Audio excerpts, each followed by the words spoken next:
안녕하세요. 오늘은 5월 31일 새벽 12시 38분에 선지서의 첫 관문인 이사야서를 들어갑니다.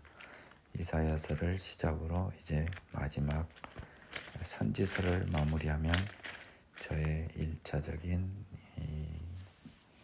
어떤 큰 여행은 끝이 납니다. 그 다음에도 기회가 있을지 모르겠고 제 생명이 붙어 있을지는 모르겠어요. 다만 여기까지 마무리될 수 있게 하나님이 은혜를 주셨으면 좋겠습니다. 다른 어느 것보다도 또 선지서는 사실 어려울 거예요. 저는 충분히 알고 있습니다. 알고 있는데 그래도 큰 틀은 어떤 형태로 진행을 해야 된다 하는 것은 제가 마음은 받았는데요. 실현해냈을지 모르겠습니다.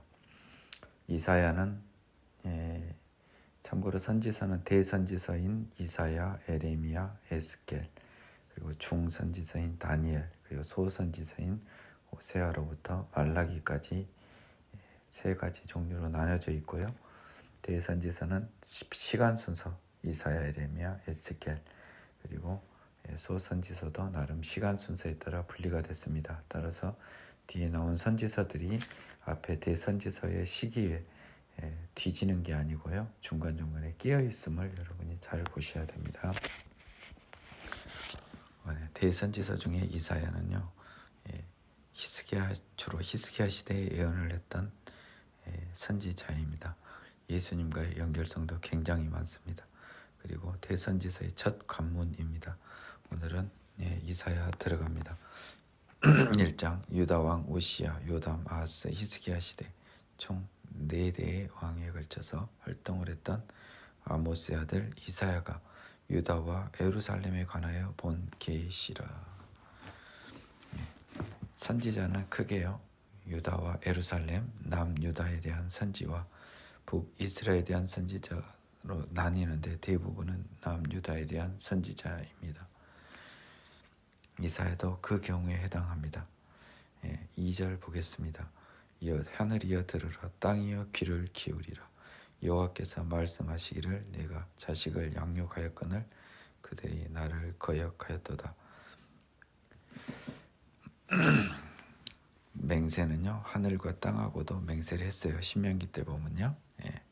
근데 사람은 증인이 아닌데 이들은 변화가 없이 증인이잖아요. 사람들은 간사하고 변하잖아요. 그래서 여호와께서 하소연을 사람에게 하지 않고 증인이었던 하늘과 땅에게 하고 있습니다.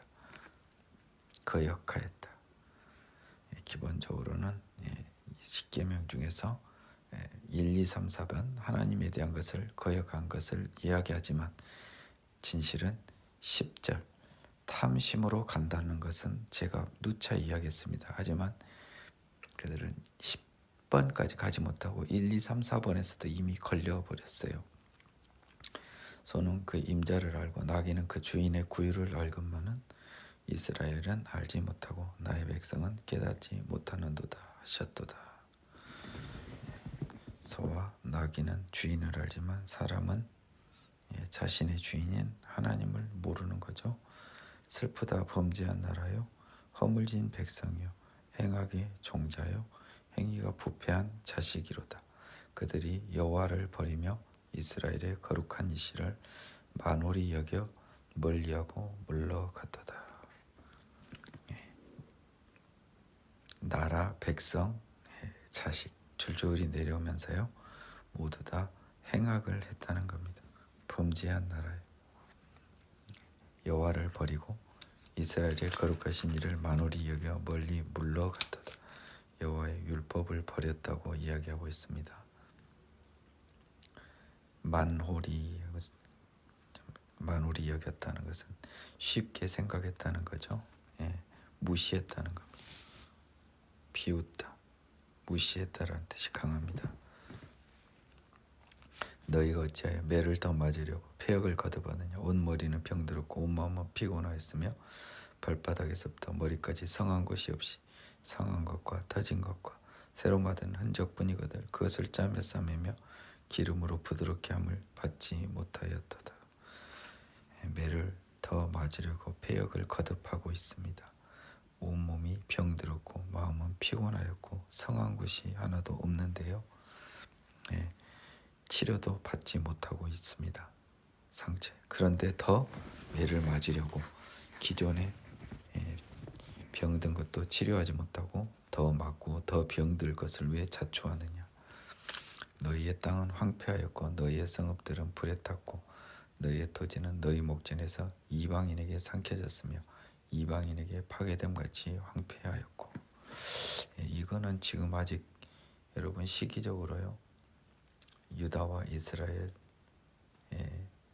그 왕 우시야 요담 아하스 때에는 이런 일이 있었지 않았어요. 그리고 히스기야 시대에서요. 사실은 그 누굽니까?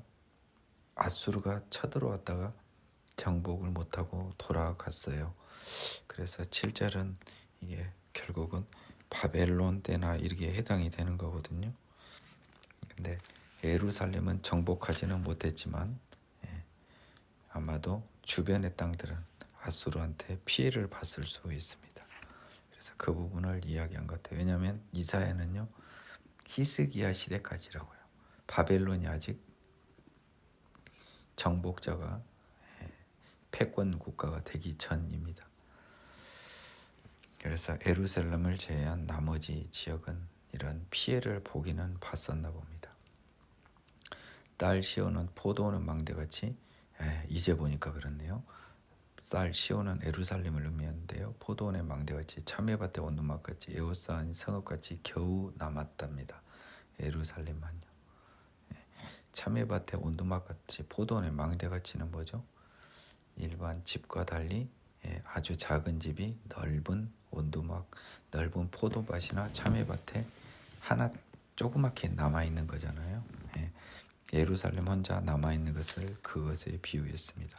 만군의 여호와께서 우리를 위하여 생존자를 조금 남겨두지 아니하셨더라면 우리가 소돔 같고 고모라 같았으리로다. 완전히 멸망할 수 있었는데 생존자를 조금 남겨두셨다는 겁니다. 너희 소돔의 관원들아 여호와의 말씀을 들을지어다. 너희 고모라의 백성아 우리 하나님의 법에 귀를 기울일지다. 지배자뿐만 아니라 백성들도 모두 죄인이니까 소돔 고모라로 표현을 했습니다. 둘 다를요. 여호와께서 말씀하시되 너희의 무수한 재물이 내게 무엇이 유익하뇨? 나는 순양의 번제와 살진 짐승의 기름에 배불렀고 나는 숫송아지나 어린 양이나 순염소의 피를 기뻐하지 아니하노라. 레위기를 잘 생각해 보시기 바랍니다. 제물은 원칙적으로 예배성 제물이 원칙입니다. 대표적인 게 번제입니다. 살진 짐승의 기름은 대표적으로 화목제의 제사 방식이죠. 번제는 전체를 다 불살라드리고요. 기름을 불살라드리는 형태가 화목제였습니다. 숫송아지나 어린 양이나 순염소의 피는 속죄제, 정결의 속죄제, 대속제일의 제물입니다. 잘 생각해 보세요. 이런 제물과 예물을 기뻐하지 아니하노라. 너희가 내 앞에 보이러 오니 이것을 누가 너희에게 요구하였느냐? 내 마당만 밟을 뿐이니라. 너희가 내 앞에 보이러 오니 이제 제물을 가지고 성막에 오는 거잖아요. 이것은 하나님이 요구하지도 않았고 오직 내 마당 성전만 더럽힐 뿐이라는 겁니다. 헛된 제물을 다시 가져오지 말라. 죄인이 주는 제물은 받지 않아요. 이것은 가인과 아벨의 제사에서부터 일관된 하나님의 태도입니다. 분향은 내가 가증히 여기는 바요. 월삭과 안식일과 대회로 모이는 것도 그러하니 분향은 제사죠. 그리고 월삭은 매월 초하루의 성일이고요. 안식일은 잘하는 매주 한 번 있는 거고요. 대회로 모이는 것은요. 1년에 3번 큰 대회가 있고 나머지 명절들을 말합니다. 성회와 아울러 악을 행하는 것을 내가 견디지 못하겠다는 겁니다. 이러한 거룩한 성회에서도 더불어 악을 행하는 것을 하나님이 견딜 수 없다. 내 마음이 너희의 월삭과 정한 절기를 싫어하나니 월삭은 매월 첫 절기죠. 정한 절기는 꽤 많습니다. 3대 절기가 뭐였죠? 6월절 그리고 맥주절, 초막절인가 그럴 거예요. 예. 1년에 3번 보는 것도 그 말고도 많은 절기가 있습니다. 그것이 내게 무거운 짐이라 내가 지기에 곤비하였느니라. 하나님한테 왜 곤비하였냐면요, 더러운 죄인을 만나는 게 하나님한테 너무 힘드셨던 겁니다. 너희가 손을 펼 때 내가 내 눈을 너희에게서 가리고 너희가 많이 기도할지라도 내가 듣지 아니하리니. 기도할 때 어떻습니까? 손을 펴서 주로 기도하죠. 그래서 손을 편 모습에서는 눈을 돌리고요, 기도 소리에는 귀를 막으신 거죠. 이는 너희 손에 피가 가득함이라. 너희의 죄악이 가득하기 때문입니다. 그러므로 손에 피가 가득하다 함이라 함으로 봐서 단순히 우상 숭배만을 말한 게 아니에요. 이들의 죄를 말하는 거예요. 그리고 죄의 가장 큰 근저에는 10계명의 10번째 계명인 탐심이 자리 잡고 있습니다. 너희는 스스로 씻으며 스스로 깨끗하게 하여 내 목전에서 너희 악한 행실을 버리며 행악을 그치고 선행을 배우며 정의를 구하며 학대받는 자를 도와주며 고아를 위하여 신원하며 과부를 위하여 변호하라 하셨느니라. 죄인들에게 하나님의 마지막 일성입니다. 스스로 씻으며 깨끗하게 해서요, 회개해서 다시 온전히 깨끗하게 행실을 버려 행악을 그치고. 자, 16절 보겠습니다. 이게 인간의 힘으로 되는 겁니까? 안 되는 거예요. 이때부터 이미 하나님은 예수를 예비하셨습니다. 선행을 배우고 정의를 구하며 학대받는 자를 도우러 고아를 위하여 신하며 과부를 위하여 변호하려면 16, 17절이 가능하려면 변하여 새 사람이 돼야지 죄인의 몸으로는 안 돼요. 이것을 선지서에서는 제가 말한 이것의 중심을 가져야 돼요. 지나간 과거를 이야기하고 있지 않아요. 이 부분이 요거를 잘 볼지 알아야겠습니다. 여호와께서 말씀하시되 오라 우리가 서로 변론하자. 너희 죄가 주홍 같을지라도 눈과 같이 희어질 것이요 진홍과 같이 붉을지라도 양털같이 희게 되리라. 지금 16, 7절은 가능한 거 세 사람 돼야 가능했다 그랬잖아요. 자, 18절 하나님께서 이야기하자고 합니다. 너희들이 죄가 있더라도 깨끗하게 될 거랍니다.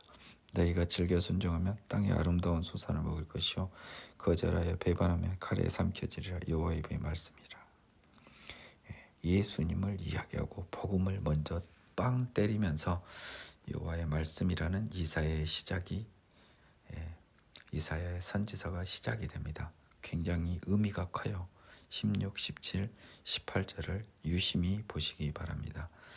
자꾸 과거를 보지 마세요. 미래를 보세요. 예수를 보시기 바랍니다.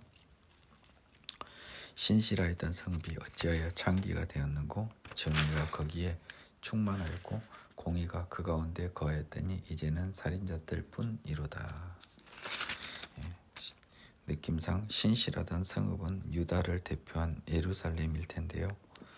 거기가 충만하였고 공의가 그 가운데 거하였다는 것은 실제로 이스라엘 성읍 중에 이런 때가 별로 없었어요. 생각을 해보세요. 별로 없었습니다. 굳이 한다면 언제 정도 있을까요? 다윗 정도 있을까요? 그때 빼놓고는 없어요. 실제로 별로 없습니다. 네 은은 찌꺼기가 되었고 네 포도주는 물에 섞였도다. 예루살렘 유다의 은은 불순물이 끼었고 포도주에도 불순물인 물이 섞여서 순수하지 않은 게 된 거죠.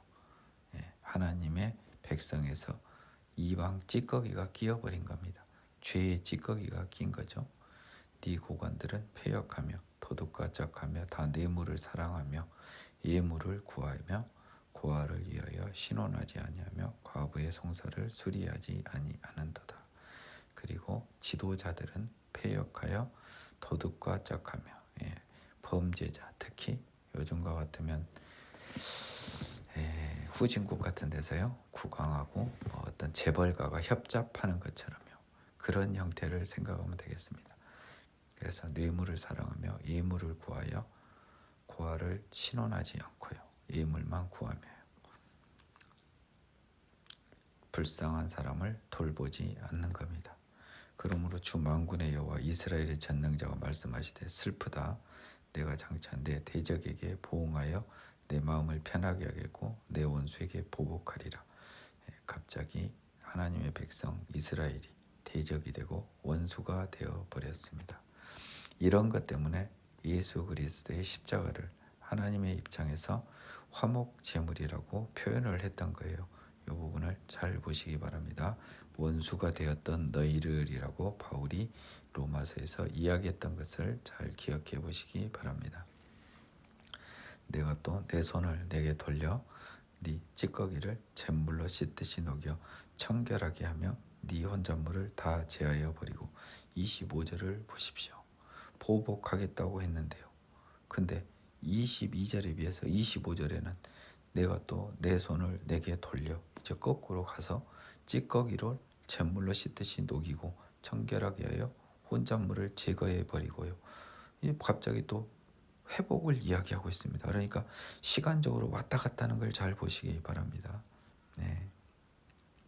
보복한다고 했습니다. 먼저는요. 네. 그런데요. 내가 또 보복하고 끝냅니까? 아니요.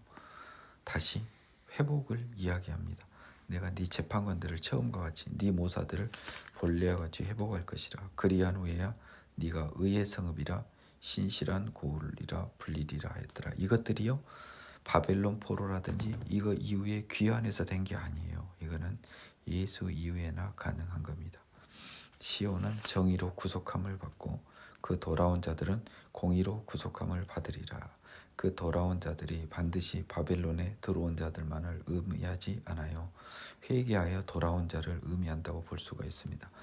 이 부분에 관한 영어 성경을 보겠습니다.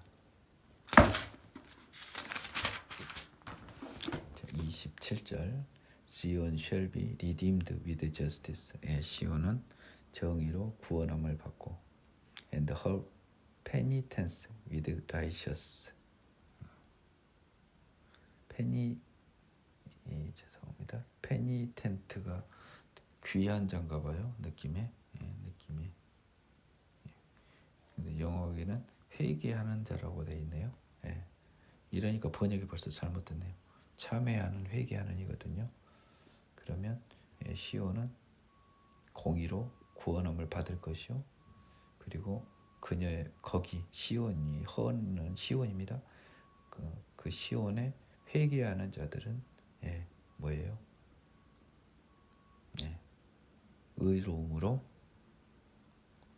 의로움을 받을 것이라는 거잖아요.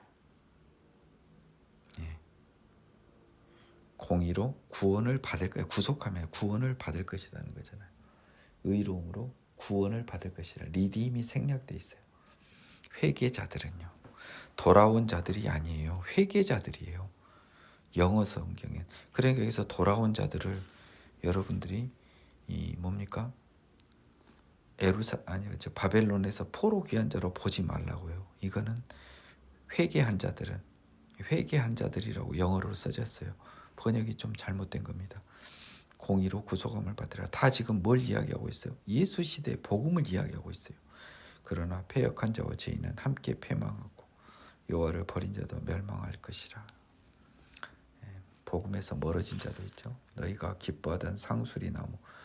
여기는 우상 숭배를 했던 나무입니다. 산당들에서 너희가 부끄러움을 당할 것이요 너희가 택한 동산으로 말미암아 수치를 당할 것이며. 상수리 나무와 동산은 우상 숭배입니다. 근데 이 우상 숭배가요, 여러분 반드시 하나님 아닌 것만 우상 숭배한 게 아니고요. 탐심도 우상 숭배입니다. 이제 바울의 로마서까지 땡겨와서 봐야 돼요. 그래야 정확하게 보입니다. 이런 것들은 탐심을 이야기하고 있는 것으로도 해석할 수가 있어요. 탐심으로 말미암아 부끄러움을 수치를 당할 겁니다. 너희는 잎사귀 마른 상수리 나무 같을 것이요 물 없는 동산 같으리니. 죄인인 이 사람들은요 이렇게 죽는 거죠. 결국 죽게 될 운명이 있는 거죠. 강한 자는 삼오르기 같고 그 행위는 불티 같아서 함께 탈 것이나 끌 사람이 없을 거라는 겁니다. 죄인들은 망한다는 겁니다.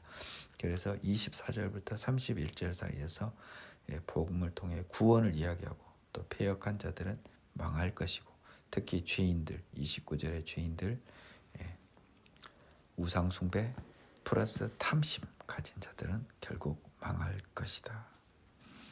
이사야 제2장 칼을 쳐서 보습을 만들고, 아모스의 아들 이사야가 받은 유다와 예루살렘에 관한 말씀이라. 말일에, 영어를 보겠습니다. 말일에 여호와의 전의 산이 모든 산 꼭대기에 굳게 설 것이요 모든 작은 산 위에 뛰어나리니 만방이 그리로 모여들 것이라. Now it shall be come to pass in the latter days. 마지막 날입니다. 마지막 날에 이것이 이루어질 것이다. That the mountain of the Lord's house shall be established on the top of the mountains and shall be exalted above all hills, and all nations shall follow to it. 만방이 그리로 모여들 것이라. 팔로우니까요. 큰 의미 벗어난 번역은 아니네요. 말일에 여호와의 전의 산이란 말이 영어 번역이 뭐냐면요. The mountain of Lord's house입니다. 하나님의 집의 산. 우리는 쉽게 보면 시온산을 생각하실 텐데요. 이거는 영적인 시온을 의미합니다. 모든 산 꼭대기에 굳게 설 것이요 모든 작은 산 위에 뛰어나리니 만방의 글이 모여들 것이라. 많은 백성이 가며 이르기를 오라 우리가 여호와의 산에 오르며 야곱의 하나님의 전에 이르자. 그가 그의 길을 우리에게 가르치실 것이라 하리라.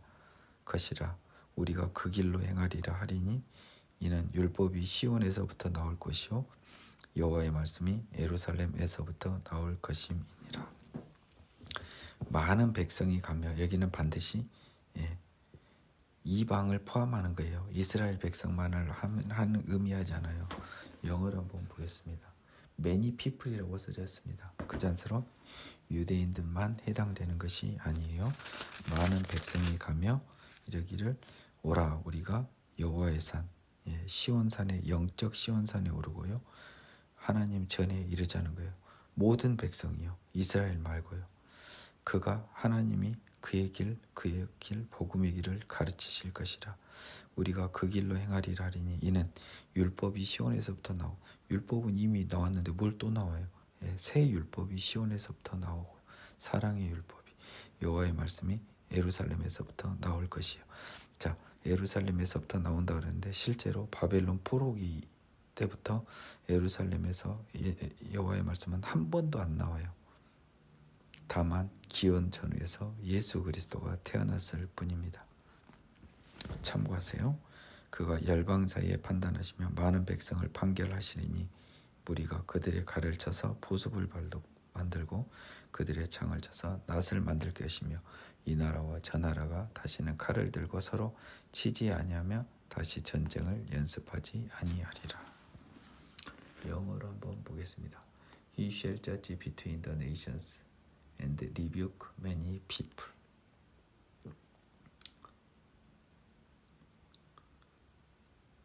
They shall beat their sword into the plowshares.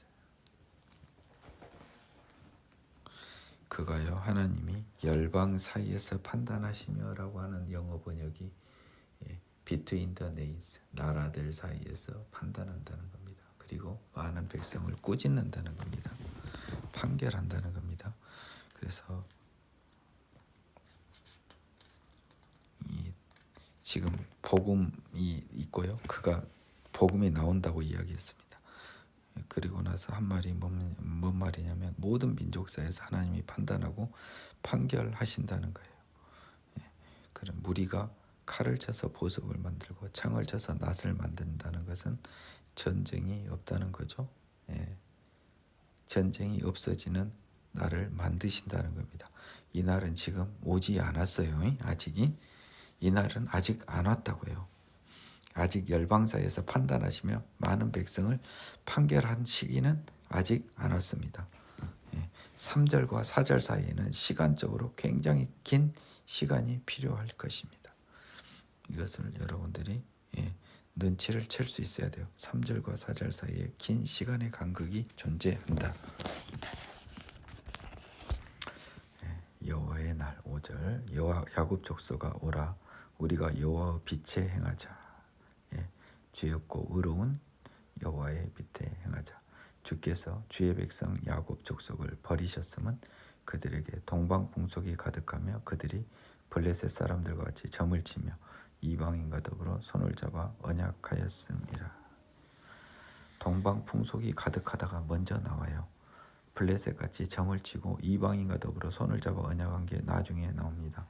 동방풍속에는 반드시 우상 숭배만 있는 게 아니고요. 탐심에 기초한 온갖 더러운 죄가 포함되어 있습니다. 그 땅에는 은금이 가득하고 보화가 무한하며 그 땅에는 마필이 가득하고 병고가 무수하며 그 땅에는 우상도 가득하므로 그들이 자기 손으로 짓고 자기 손가락으로 만든 것을 경배하여 천한 자도 절하며 귀한 자도 굴복하니 그들을 용서하지 마옵소서.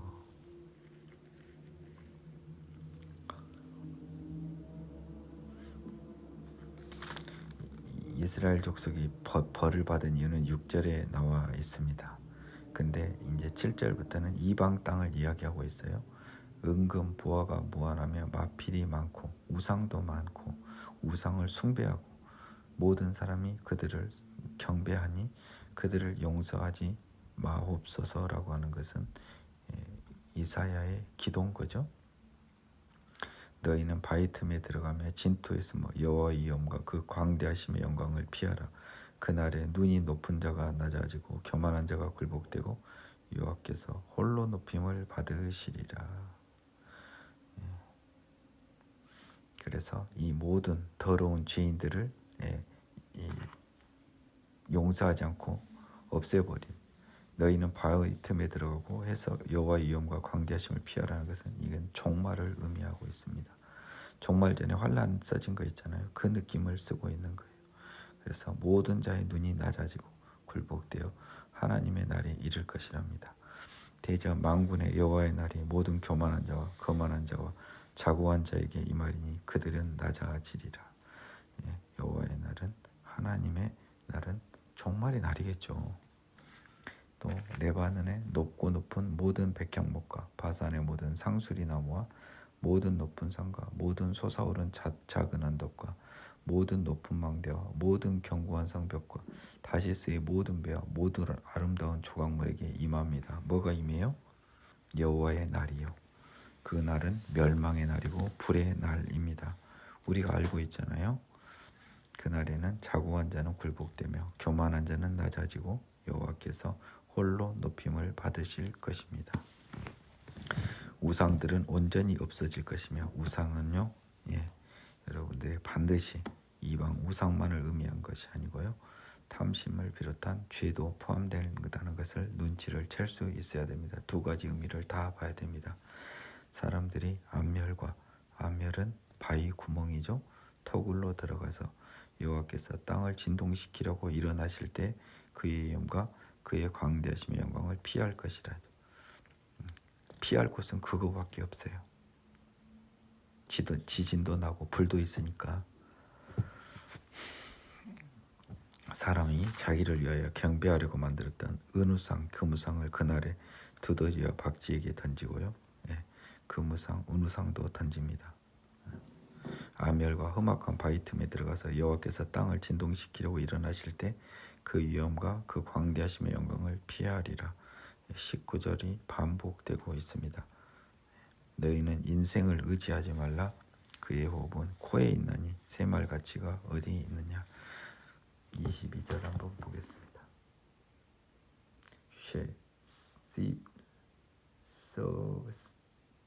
Sever yourselves from such a man whose breath is in his nostrils.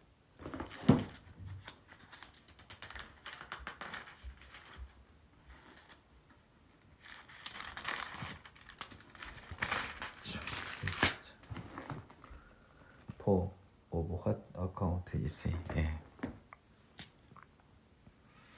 너는 인생을 의지하지 말라라고 하겠는데요. 영어로는 Sever yourselves from such a man. 저 동사가 정확히 뭔 뜻인지는 모르겠는데요.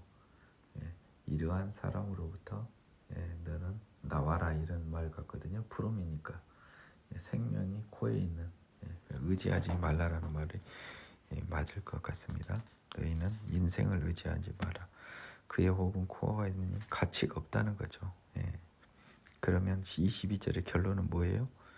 여호와를 의지하라는 걸로 결론을 맺고 있습니다.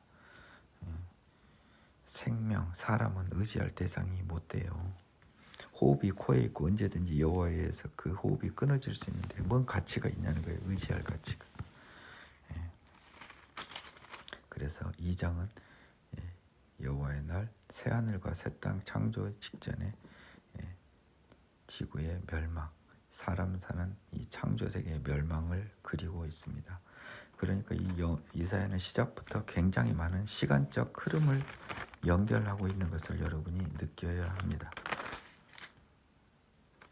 이제 다시 돌아와서요. 예루살렘의 멸망 3장. 보라, 주 만군의 여호와께서 예루살렘과 유다가 의리하여 의지하는 것을 제하여 버리시되 곧 그가 의지하는 모든 양식과 그가 의지하는 모든 물과 용사와 전사와 재판관과 선지자와 복술자와 장로자와 50부장과 귀인과 모사와 정교한 장인과 능란한 유술자를 그리하실 것이며 그가 또 소년들을 그들의 고관으로 삼으며 아이들이 그들을 다스리게 하리니 전혀 어울리지 않는 자가 벼슬 아치가 되고 지휘자가 된다는 거죠. 지배자가 된다는 거죠. 백성이 서로 학대하며 각기 이웃을 잔해하며 아이가 노인에게 비천한 자가 존귀한 자에게 교만할 것이며 지금 질서가 하나도 없는 거잖아요. 사랑도 없고요. 잔혹할 뿐이고요. 혹시 사람이 자기 아버지 집에서 자기 형제를 붙잡고 말하기를 네게는 겉옷이 있으니 너는 우리의 통치자가 되어 이 폐허를 네 손아래에 두라 할 것이면 그날에 그가 소리를 높여 이르기를 나는 고치는 자가 되지 아니하겠노라. 내 집에는 양식도 없고 의복도 없으니 너희는 나를 백성의 통치자로 삼지 말라 하리라. 그날에는 겉옷 하나만 있어도 통치자가 될 정도로 아무것도 없는 거예요. 아무것도 없어요. 양식도 없고 의복도 없어요. 내가 어떻게 통치자가 되냔 말이에요. 아무것도 없는데 겉옷 하나 있다고 통치자가 되냐 이겁니다. 이만큼 예루살렘에는 이제 통치할 사람마저도 없게 되는 겁니다. 예루살렘이 멸망하였고 유다가 엎드러졌으면 그들의 언어와 행위가 여호와를 거역하여 그의 영광의 눈을 범하였음이래요. 그들의 말과 행동이 여호와를 거역하여 그의 영광의 눈을 범한 건 죄를 범한 건데요. 우상 숭배를 통하여 여호와를 저버린 것도 있고요. 또 여기서 명백히 언급을 안 됐고 이스라엘 사람은 알 수 없으나 탐심으로 가득 찬 그들의 죄를 돌이키지 아니하였기 때문입니다. 그들의 안색이 불리하게 증가하며 그들의 죄를 말해주고 숨기지 못함이 소돔과 같으니 그들의 영혼에 화가 있을진저 그들이 재앙을 자취하였도다.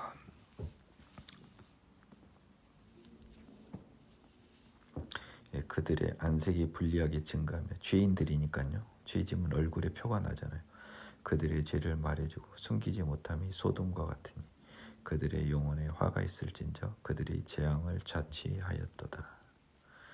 너희는 의인에게 복이 있으리라 말하라. 그들은 그들의 행위의 열매를 먹을 것이며 악인에게는 화가 있으리니 이는 그의 손으로 행한 대로 그가 보응을 받을 것임이라. 이름에도 의인들에 대해서는 그에 따른 합당한 대우를 그리고 악인에게는 합당한 보응을 받을 것임을 경고하고 있습니다. 내 백성을 학대하는 자는 하여 백성을 다스리는 자는 여자들이라. 내 백성이여 네 인도자들이 너를 유혹하여 네가 다닐 길을 어지럽히느니라. 죄의 길로 가는 내 백성들은요 아이나 여자들에게도 학대나 다스림을 받는 연약한 민족으로 전락할 수밖에 없음을 이야기합니다.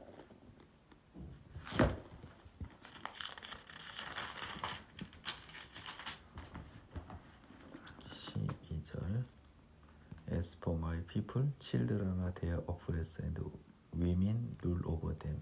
O my people, those who lead you cause you to error and destroy the way of your paths.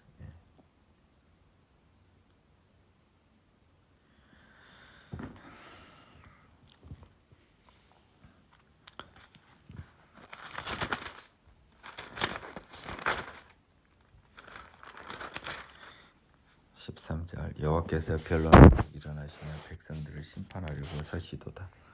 그림을 상상해 보십시오. 여호와께서 자기 백성의 장로들과 고관들을 심문하러 오시리니 포도원을 삼킨 자는 너희이며 가난한 자에게 탈취한 물건이 너희 집에 있도다. 그래서 여호와께서 백성의 장로들 고관들 지배층을 심문하러 오십니다. 어찌하여 너희가 내 백성을 짓밟으며 가난한 자의 얼굴에 맷돌질을 하느냐. 주 만군의 여호와 내가 말하였는지라 하시도다. 이러므로 백성의 지배층을 하나님이 혼내고 있습니다. 여호와께서 또 말씀하시되 시온의 딸들이 교만하여 느린 목 정을 통하는 눈으로 다니며 아작아작 걸으며 발로는 쟁쟁한 소리를 낸다 하시도다. 그러므로 주께서 시온의 딸들의 정수리에 딱지가 생기게 하시며 여호와께서 그들의 하체가 드러나게 하시리라. 시온의 딸들이라고 하는 건 비유적인 거예요. 이스라엘을 교만하여 느린 목 정을 통하는 눈으로 다니며 아작아작 걸으며 발로 쟁쟁한 소리를 낸다는 것은 약간 느낌에는 이 영적 음행을 이야기하고 있습니다. 그래서 영적으로 하나님을 떠나 죄로 향해 간다는 소리예요. 그래서 시온의 딸들은 이스라엘 민족을 표상하니까 이스라엘 민족에게 정수리에 딱지가 생기게 하며 하체가 드러나면 뭡니까? 수치를 당하게 하는 거죠.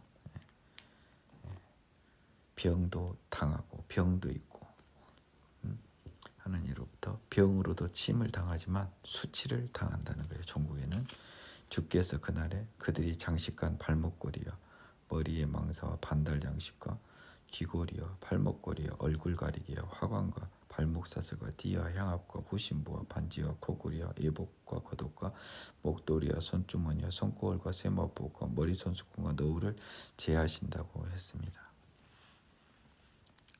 그들의 하체가 드러나게 하시니까요. 장식품도 뺏어버리고 옷도 뭐도 다 뺏어버려서 더러운 것 다 뺏고 수치를 당하게 하는 거죠. 그때 썩은 냄새가 향기를 대신하고 노끈이 띠를 대신하고 노끈이 그러니까 아주 볼품없는 것이 장식품을 대신하고 향수 대신 썩은 냄새가 되고 대머리가 숱한 머리를 대신하고 굵은 베옷이 화려한 옷을 대신하고 수치스러운 흔적이 아름다움을 대신할 것이며 너희 장정은 칼에 너희 용사는 전란에 망할 것이며 그 성문은 슬퍼하며 곡할 것이요 시온은 황폐하여 땅에 앉으리라. 예루살렘의 멸망을 예언하고 있습니다. 영적 음란, 죄입니다, 여러분. 자꾸 음행이라고 하는 건데 죄예요, 죄. 하나님을 떠난 것. 하나님만이 영적인 우리의 굳이 따지면 남편이잖아요. 섬겨야 될 사람이잖아요. 그런데 하나님을 떠나 다른 신, 특히 그 결과 죄를 짓는 것을 영적 간음으로 보고 있는 거죠. 그날에 7 여자가 한 남자를 붙잡고 말하기를 우리가 우리 떡을 먹으며 우리 옷을 입으리니 다만 당신의 이름으로 우리를 부르게 하여 우리가 수치를 면하게 하라 하면서 남자들이 다 죽고 없는 거예요. 여자들이 먹여 살리라고는 안 할 테니까 제발 나로 과부 신세나 면하게 해주세요 라고 하는, 그래서 창피한 당하게 해주세요 라고 하고 있습니다. 그날에 여호와의 싹이 아름답고 영화로울 것이요 그 땅의 소사는 이스라엘의 피난하는 자를 위하여 영화롭고 아름다울 것이며 시온에 남아있는 자 예루살렘에 머물러 있는 자 곧 예루살렘에 생존한 자 중 기록된 모든 사람은 거룩하다 칭함을 얻으리냐. 갑자기 또 그날이 또 바뀌었어요. 이날은 의로운 심판을 받은 사람들입니다. 여호와의 싹이 아름답고 영화롭고 그 땅의 소사는 이스라엘 피난한 자를 위하여 영화롭고 아름답다는 거예요. 시온에 남아있는 자 예루살렘에 머물러 있는 자 생존한 중에 기록된 모든 사람, 아마도 생명책에 기록된 모든 사람은 거룩하다 청함을 얻는 겁니다. 의로운 자들에 대한 심판의 구원입니다. 이는 주께서 심판하시는 영과 소멸하는 영으로 시온의 딸들의 더러움을 지키시며 예루살렘의 피를 그 중에서 청결하게 하실 때가 됩니다. 언젠가는 예루살렘이 정결하게 될 때가 옵니다. 여호와께서 거하시는 온 시온산과 모든 지폐 위에 낮이면 구름과 연기, 밤이면 화염의 빛을 만드시고 그 모든 영광 위에 덮개를 두시며 또 초막이 있어 낮에는 더위를 피하는 곳 그늘을 지며 또 풍우를 피하여 숨는 곳이 되리라. 뭘 생각나나요? 출애굽 이유가 생각이 나죠. 예루살렘을 청결하게 하시면서 제2의 출애굽이 발생하는 거죠. 예수를 통해서 죄로부터 노예 상태에서 이스라엘로 도망온 제1의 것이 제1의 출애굽이라면 제2의 출애굽은 죄인의 몸에서 의인의 몸으로 오는 겁니다. 그때도 여전히 출애굽 당시와 같이 여호와께서 낮에는 구름과 연기, 밤에는 화염으로 이끄실 것입니다. 그리고 초막이 있어 낮에는 더위를 피하고 그늘을 지우고 풍우를 피하여 숨게 하여 결국 제2의 출애굽을 완성하여 천국으로 인도하여 들이실 것입니다. 포도원 노래, 오늘은 제5장 포도원 노래까지만 하고 마무리를 하겠습니다. 나는 내가 사랑하는 자를 위하여 노래하되. 이 포도원의 노래는요, 여러분 굉장히 중요해요. 여러분이 뭘 생각해 봐야 되냐면요, 마태복음에서요, 포도원 농장을 종들에게 맡기고 포도원 수입을 받기 위해 멀리 떠난 주인입니다. 즉 포도원을 맡긴 주인의 심정을 한번 보자고요. 나는 내가 사랑하는 자를 위하여 노래하되 내가 사랑하는 자의 포도원을 노래하리라. 내가 사랑하는 자에게 포도원이 있으며 심히 기름진 산에로다. 땅을 파서 돌을 제하고 극상품 포도나무를 심었도다. 그 중에 망대를 세웠고 또 그 안에 술틀을 팠도다. 좋은 포도 맺기를 바랐더니 들포도를 맺었도다. 하나님이 이스라엘을 꺼내와서요, 돌을 제하고 극히 좋은 포도나무를 심었습니다. 그래서 포도원에 갖출 모든 것을 갖춘 완벽한 포도원을 만들었는데 당연히 좋은 포도주를 받고 그걸로 포도주를 만들려고 했는데 이거 웬걸? 들포도를 맺어버렸습니다. 썩은 것을 맺었어요. 당초 기대하지 않는 엄한 것을 맺어버렸습니다. 예루살렘 주민과 유다 사람들아, 구하노니 이제 나와 내 포도원 사이에서 사리를 판단하라. 하나님이 이스라엘 민족을 포도원에 비유한 겁니다. 내가 내 포도원을 위하여 행한 것에 무엇을 더할 것이 있으랴. 할 것 다 하셨다는 거예요. 내가 좋은 포도 맺기를 기다렸거늘 들포도를 맺으면 어찌 됨이고. 다 죄인들, 쓰레기들이 되어버렸어요. 이제 내가 내 포도원에 어떻게 행할지를 너희에게 이르리라. 내가 그 울타리를 걷어 먹힘을 당하게 하며 그 다물어로 짓밟히게 할 것이라. 들포도만 내는 포도는 뭔 유지할 필요가 있어요. 다 엎어버려서 누가 가져가든지 말든지 상관없는 거잖아요. 포도를 맺는데 들포도를 맺어버렸으니까요. 상품성이 전혀 없는 더러운 포도를 맺어버린 거잖아요. 좋은 포도를 맺지 못하고 가치가 없어 버려야 될 거예요. 내가 그것을 황폐하게 이르니 다시는 가지를 자름이나 북을 돋우지 못하여 찔레와 가시가 날 것이며. 가시를 자르고 북을 돋우는 건 과수를 재배하는 방법이에요. 잘 재배하기 위해서. 근데 냅둬버립니다. 그렇게 안 하고 찔레나 가시가 날 것이요 내가 또 구름에 명하여 비도 내리지 못하게 하리라 하셨으니. 무릇 만군의 여호와의 포도는 이스라엘 족속이고, 이제 비유를 설명한 거죠. 여호와의 포도는 이스라엘 족속이고 그가 기뻐하는 나무는 유다 사람이래요. 근데 그들이 정의를 바랐더니, 좋은 상품, 좋은 포도 맺기를 바랬더니 도리어 포악, 들포도를 맺고 죄를 범한 거예요. 그들에게 공의를 받았더니 도리어 부르짖음이었대요. 원망밖에 없는 죄인의 모습밖에 없었습니다. 이제 여기서부터 이들의 죄를 한번 볼까요? 가옥에 가옥을 이며 전투에 전투를 더하여 빈틈이 없도록 하고 이 땅 가운데서 홀로 거주하려 하는 자들은 화 있을진저. 여기서 죄로 첫 번째 언급하고 있는 게 뭡니까? 탐욕을 이야기하고 있습니다. 가옥에 가옥 하며 전토를 더하여 빈틈이 없도록 하고 이 땅 가운데서 홀로 거주하려 하는 지 혼자 살려고 하는 자들, 욕심쟁이들, 탐욕가들 화 있을진다. 만군의 여호와께서 내게 말씀하시되 정령이 허다한 가옥이 황폐하리니 크고 아름다울지라도 거주할 자가 없을 것이며 열을 가리 포도원에 겨우 포도주 한 바트가 나겠고 한 호멜 종자를 뿌려도 간신히 한 에바가 나리라 하시도다. 이렇게 아무리 너희들이 땅을 사고 집을 사봐라, 가옥은 결국 무너지고 황폐하고요, 아름다울지라도 거주할 자 없다는 거예요. 다 쫓겨가니까, 잡아가 버릴 거니까. 그리고 포도원 땅 많이 사서 포도 심어봐라. 포도 흉년도 이런 흉년이 없어요. 포도와 종자에 보면 흉년으로 벌을 하시는 겁니다. 아침에 일찍 일어나 독주를 마시며 밤이 깊도록 포도주에 취하는 자들은 화 있을진저 그들이 연회에는 수금과 비파와 소고와 피리와 포도주를 갖추었어도 여호와께서 행하시는 일에는 관심을 두지 아니하며 그의 손으로 하신 일은 보지 아니하는도다. 그들은 자기들이 즐기는 일에는 신나게 먹고 마시며 노래하지만 여호와의 행사에는 관심을 두지 않고 그 손으로 하신 일을 보지 아니한다. 뭔 말이에요? 여호와께서 선지자나 모든 것을 통해서 사인을 주고 경고를 줘도 관심이 없는 거예요. 그러므로 내 백성이 무지함으로 말미암아 사로잡힐 것이요 그들의 귀한 자는 굶주릴 것이요 무리는 목마를 것이라. 이건 나중에 다 실현이 됩니다. 그러므로 수월이 욕심을 크게 내어 한량없이 그 입을 벌린즉 그들의 호화로움과 그들의 많은 무리와 그들의 떠드는 것과 그 중에서 즐거워하는 자가 거기에 빠질 것이랍니다. 멸망할 것이라는 거죠. 수월에 다 빠진다는 거죠. 여느 사람은 구풀이고 존귀한 자는 낮아지고 보통 사람은 구풀이고라는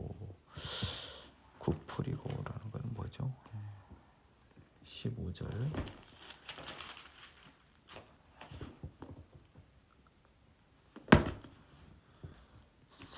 저희가 지금 몇 장인가요? 5장 15절이죠.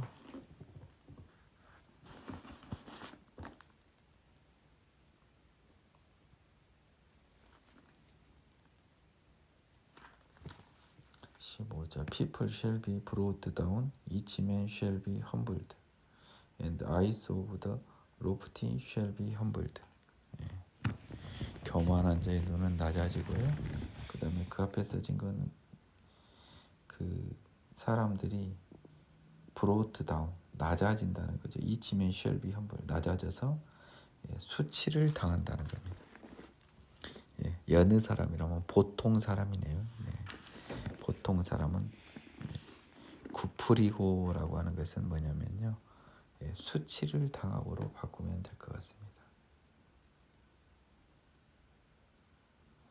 험블드라고 되어 있거든요. 험블드.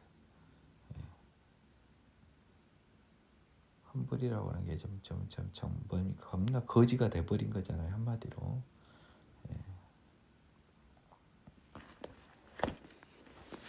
구풀이고 존귀한 자는 낮아지고 오만한 자의 눈도 낮아질 것이로다.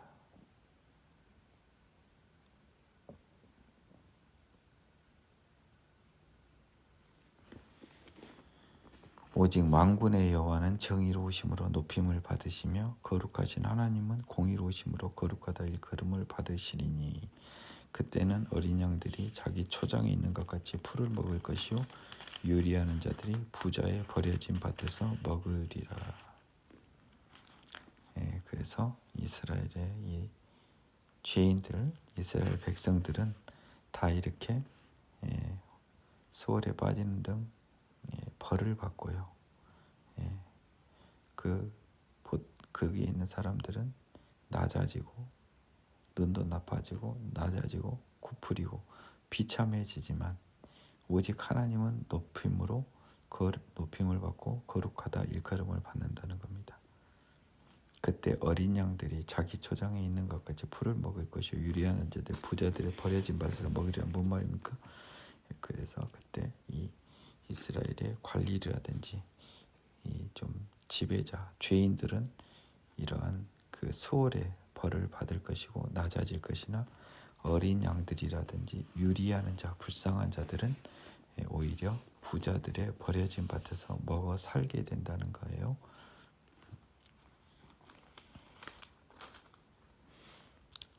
죄의 삭을 먹었던 사람들은 죽을 것이고요. 그렇지 않은 사람들이 살아날 것이라는 겁니다.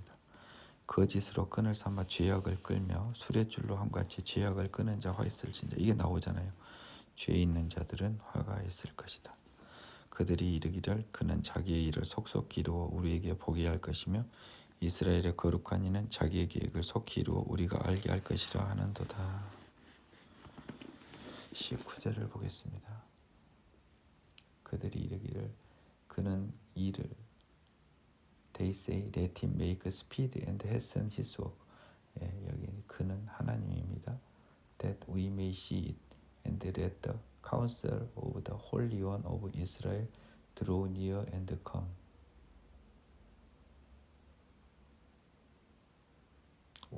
That we may know it.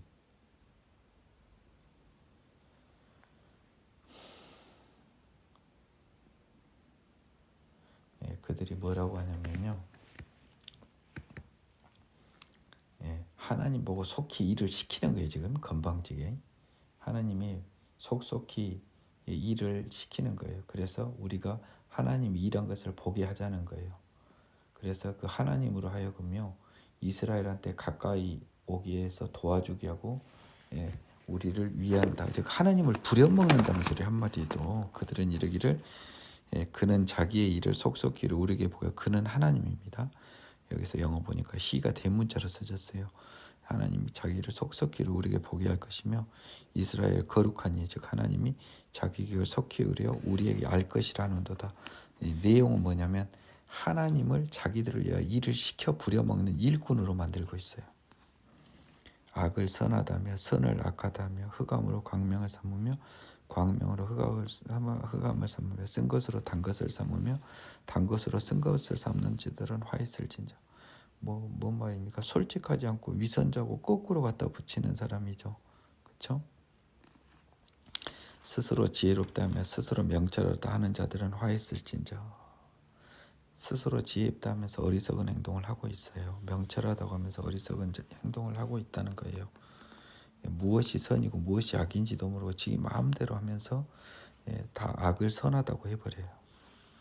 포도주 마시기에 용감하며 독주를 잘 빚는 자들은 화 있을진저. 그들은 뇌물로 말미암아 악인을 의롭다고 의인에게서 그 공의를 빼앗는 부도다. 이로 말미암아 불꽃이 그루터기를 삼킨 같이 마른 풀이 불 속에 떨어진 것 같이 그들의 뿌리가 썩겠고 꽃이 티끌처럼 날리리니 그들이 만군의 여호와의 율법을 버리며 이스라엘의 거룩하신 이의 말씀을 멸시하였습니다.